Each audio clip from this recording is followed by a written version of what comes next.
Hi everyone, আসসালামু আলাইকুম। আজকে বানিয়ে দেখাচ্ছি বুটের হালুয়া। এখানে আমি বুটের ডালগুলোকে সিদ্ধ করে নিয়েছি। দেখতে পাচ্ছেন কতটা ভালো করে সিদ্ধ হয়েছে।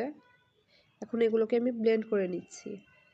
ব্লেন্ড করা শেষে আমি একটি কড়াইতে কিছুটা তেল দিয়ে দিচ্ছি। তারপরে তার মধ্যে দিয়ে দিচ্ছি কিছুটা বাটার।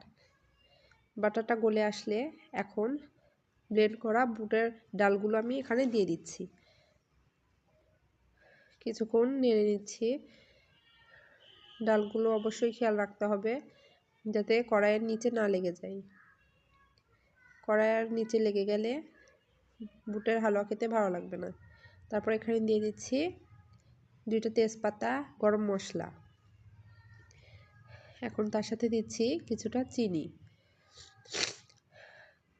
চিনিটা দিয়ে কিছুক্ষণ